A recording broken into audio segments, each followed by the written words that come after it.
இருந்து பார்க்கும்போது சிவன் சூப்பரா தெரியுறாரு. சிவன்ட்ட இருந்து பார்க்கும்போது நந்தி அருமையா தெரியுறாரு. ஒரு அருமையான தரிசனம். பக்காவா. நம்ம ஆளுங்க சும்மா இருப்பாய்ங்களா? நம்ம ஆளுங்க சும்மா டைம் பாஸுக்கே சண்டை போடுற ஆளு. வெகுவா கிளம்பிட்டாய்ங்க. ஆளுங்கலாம் கூட போய் போர் செஞ்சு அவரை வீழ்த்தி, அங்க இருக்கிற கங்கை நதிய இங்க இருந்து அந்த சண்டை போட்டுக்கிட்டே சிற்றரசர்லாம் கூட்டு போனாய்ங்க பாரு. அவிங்க தலையில சுமத்தி ஆளுங்களை கூட்டு வந்து இதுக்கு இந்த ஏரி இங்க பெருசு. இதை விட இவங்க தான் அதையும் கட்டினாங்க. அந்த வீராணா ஏரின்னு இருக்கு இல்லையா, செட்டுத்தூ பக்கம். அதுவுமே வந்துட்டு இவங்க மேன் பவரை வச்சு தான் செயற்கையா உருவாக்கின ஏரி தான் இது ரெண்டும்.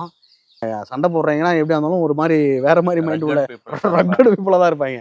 அந்த ரக்கடு பீப்புளையும் வந்து ஒரு டீம் ஃபார்ம் பண்ணி இவங்க பேச்சை கேட்கற அளவுக்கு வச்சிருந்து. ஆமா கரெக்ட். அப்ப இவரு எவ்வளவு பெரிய ரக்கடாலா இருப்பா பாரு. எனக்கு இப்ப என்ன தோணுதுன்னா, ரக்கடு பீப்புளா இருக்கிறதால இவன் ஏதாவது தப்பு தண்டா பண்ணிவிடான்னு சொல்லி இவங்களை ஏதாவது ஒர்க்கு கொடுத்துட்டே இருக்கணும் அப்படின்றதுக்காகவே. ஏன்னா ஊர்ல பூ சண்டை உலக சண்டை நம்பால ஈத்துட்டு இருப்பான். நம்ம ஊருக்காரங்க அப்படிதான் இருப்பான். ரக்கட் பீப்புள்னாவே சண்டை வந்தா முக்கியமான ஆளா இருப்பான். அப்ப இவங்களுக்கு ஏதாவது வேலை கொடுக்கறதுக்காகவே அந்த ஏரி நீ சும்மா இருந்தா மண்புக்கு போவேன்.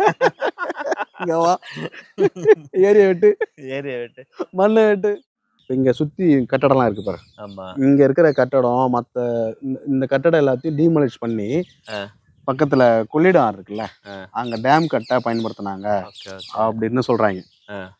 அந்த அதிகாரப்பூர்வமாலாம் தெரியாது, சொல்றாங்க தான். சரி, அதான்டா வரலாறு. அதான் வரலாறு.